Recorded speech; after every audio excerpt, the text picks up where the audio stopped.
Hello students, we are discussing the chapter fundamental unit of life, that is cell, of class 9th. We have discussed about the cell, the various components of the cell we have discussed. The various components of the cell were the plasma membrane, how the transport takes place through the plasma membrane, cell wall we have discussed. Cytoplasm we have discussed, and nucleus also we have discussed in the previous videos. Now today we will discuss about the cell organelles. Now सबसे पहले cell organelles होते क्या हैं? ये वो ऐसे substances होते हैं, ऐसे छोटे छोटे स्ट्रक्चर्स होते हैं, लिटिल स्ट्रक्चर्स होते हैं जो कि सेल में प्रेजेंट होते हैं. अब मैं जब वीडियो स्टार्ट हुई थी तो मैंने एक टॉपिक आपको बताया था, that prokaryotic cells and eukaryotic cell. तो एक ऐसा डिस्टिंग्विशिंग फीचर है जो कि प्रोकैरियोटिक सेल से यूकैरियोटिक सेल डिफर करता है. वो क्या फीचर है? You have to tell me. आपको मुझे बताना है कि प्रोकैरियोटिक सेल जो होते हैं वो यूकैरियोटिक सेल से कैसे डिफर करते हैं. You have to tell me this one. Okay, now we will start the topic that is called cell organelles. Cell organelles जो होते हैं वो ऐसे लिटिल बाउंड स्ट्रक्चर होते हैं, मेम्ब्रेन बाउंड स्ट्रक्चर होते हैं जो कि यूकैरियोटिक सेल्स में प्रेजेंट हैं.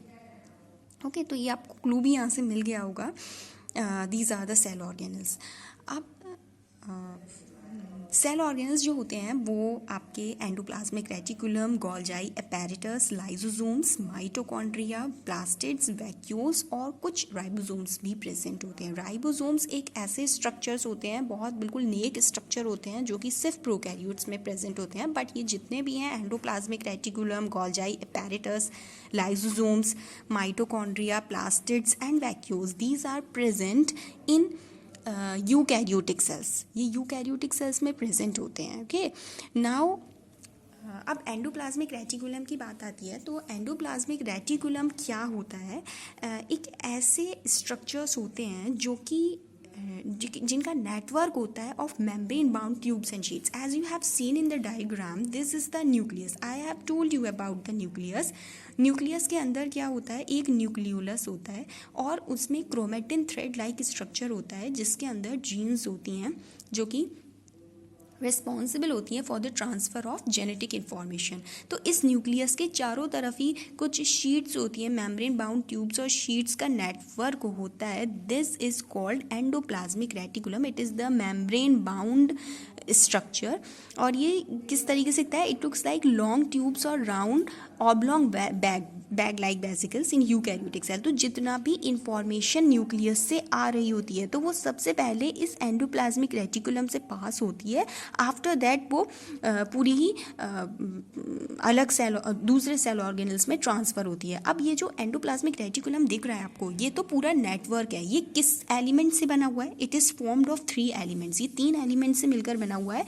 पहला सिस्टर्नी, वेजिकल्स और tubules. As you have seen in the diagram, this cisternae के पास क्या है? बहुत सारे डॉट लाइक स्ट्रक्चर हैं इसकी स्ट्रक्चर्स के ऊपर. इस वेजिकल के ऊपर भी बहुत सारे डॉट लाइक स्ट्रक्चर्स हैं. तो this dot like structure, these are called the ribosomes. इनको हम कहते हैं राइबोसोम्स. और कुछ ऐसे भी स्ट्रक्चर्स हैं जिनके ऊपर राइबोसोम प्रेजेंट नहीं है. तो अभी हम ये डिस्कस करेंगे कि इसका रिलेशन क्या है. तो ये सिस्टर्नी, वेसिकल्स और ट्यूबूल्स की फॉर्म में मिलते हैं. एंडोप्लाज्मिक रेटिकुलम आपको 3 एलिमेंट से फॉर्म होते हैं. ये किसी के ऊपर डॉट लाइक स्ट्रक्चर प्रेजेंट होता है लेकिन किसी स्ट्रक्चर के ऊपर प्रेजेंट नहीं होते हैं. अब ये होता क्या है? अब किसी के ऊपर कुछ डॉट लाइक स्ट्रक्चर प्रेजेंट है, कुछ ग्रेन्स प्रेजेंट है, इसका मतलब वो क्या है? रफ होता है. और किसी के ऊपर नहीं प्रेजेंट है, मतलब इसका मतलब वो स्ट्रक्चर कैसा है? स्मूथ स्ट्रक्चर है. तो इसी के बेसिस पे जो एंडोप्लाज्मिक रेटिकुलम है वो 2 तरीके के होते हैं, smooth endoplasmic reticulum and rough endoplasmic reticulum. जो स्मूथ एंडोप्लाज्मिक रेटिकुलम होता है वो हमें स्मूथ दिखता है अंडर माइक्रोस्कोप के अंदर. अगर हम देखते हैं तो हमें वो स्मूथ दिखता है because it has without ribosomes, क्योंकि वो राइबोसोम्स के विदाउट है. और रफ एंडोप्लाज्मिक रेटिकुलम जो होता है हमें रफ दिखता है माइक्रोस्कोप में बिकॉज उसके पास पार्टिकल्स होते हैं, that is called the ribosomes attached to its surface. अब जो ये जो स्ट्रक्चर है, ये जो मैंने अभी आपको जो स्ट्रक्चर दिखाया एंडोप्लाज्मिक रेटिकुलम का, ये पूरा जो नेटवर्क होता है, इस पूरे ही नेटवर्क में किसी स्ट्रक्चर्स पे तो है राइबोसोम्स प्रेजेंट होते हैं बट किसी पर नहीं होते हैं, तो जिस स्ट्रक्चर पे प्रेजेंट होंगे वो कहलाएगा स्मूथ एंडोप्लाज्मिक रेटिकुलम, एंड जिस पे प्रेजेंट नहीं होगा वो कहलाएगा रफ एंडोप्लाज्मिक रेटिकुलम। तो अब इन दोनों के फंक्शंस अलग अलग होते हैं। बहुत इंपॉर्टेंट फंक्शन रोल प्ले करता है एंडोप्लाज्मिक रेटिकुलम, एंड जो ये स्मूथ एंडोप्लाज्मिक रेटिकुलम होता है, it help in the manufacture of fat molecules और lipids important for cell function. जो भी सेल फंक्शन के लिए फैट और लिपिड मॉलिक्यूल्स बनते हैं, मैन्युफैक्चर करता है कौन? Smooth endoplasmic reticulum helps in the manufacture of fat molecules और लिपिड्स।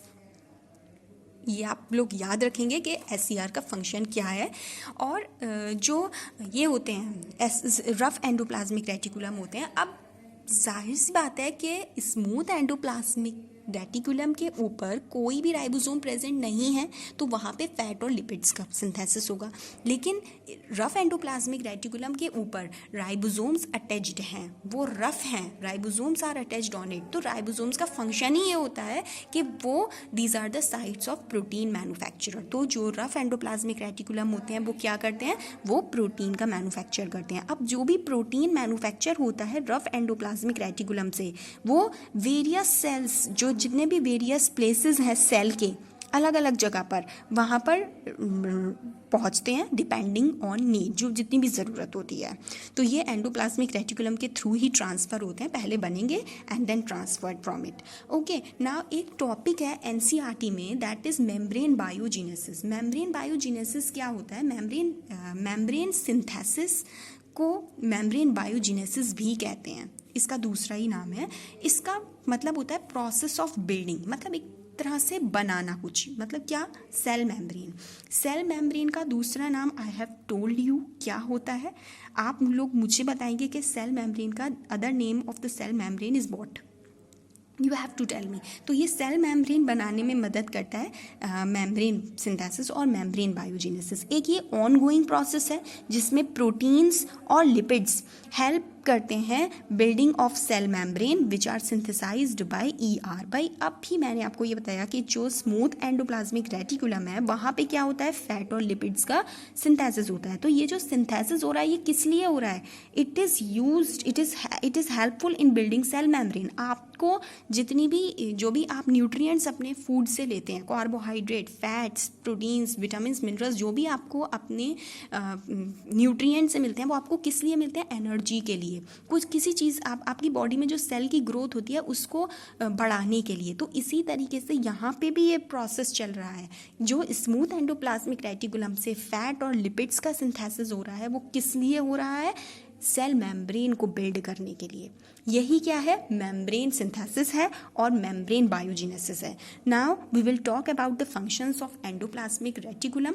एंडोप्लाज्मिक रेटिकुलम के फंक्शन क्या क्या होंगे? अभी ये बताया है कि जितना भी सिंथेसिस यहाँ पे होगा, प्रोटीन बनेगा, फैट्स बनेगा, लिपिड्स बनेंगे, वो सब यहीं से ट्रांसफर होंगे। तो it helps in transportation of materials in a directional flow. Direction में फ्लो करता है मटीरियल का ट्रांसपोर्टेशन, यहाँ से ट्रांसपोर्ट होते हैं एंडोप्लाज्मिक रेटिकुलम से। Next function is it acts as a cytoskeleton. Cytoskeleton का मतलब समझते हैं। साइटो का मतलब होता है साइटोप्लाज्म, स्केलेटन का मतलब फ्रेमवर्क किसी भी चीज़ का। आपके अंदर स्केलेटन है, क्या फंक्शन परफॉर्म करता है? वो आपको शेप प्रोवाइड करता है, सपोर्ट प्रोवाइड करता है। तो एक तरीके से ये जो एंडोप्लाज्मिक रेटिकुलम है ये पूरी सेल को शेप दे रहा है, सपोर्ट कर रहा है, जेनेटिक इंफॉर्मेशन को ट्रांसफ़र कर रहा है न्यूक्लियस से और दूसरे सेल ऑर्गेनल्स में। किसी सेल्स में जैसे कि एग्जाम्पल है आपका नर्व सेल, इसमें क्या होता है? जो स्मूथ एंडोप्लाज्मिक रेटिकुलम होता है वो बहुत ज़्यादा क्रूशियल रोल प्ले करता है in detoxifying many poisons and drugs. जैसे नर्व सेल्स होती हैं आपकी कुछ, वो उसमें क्या होता है? ये स्मूथ एंडोप्लाज्मिक रेटिकुलम बहुत सारे पॉइजन्स और ड्रग्स को बिल्कुल ख़त्म करता है, डिटॉक्सिफाई करता है। So this is all about the endoplasmic reticulum.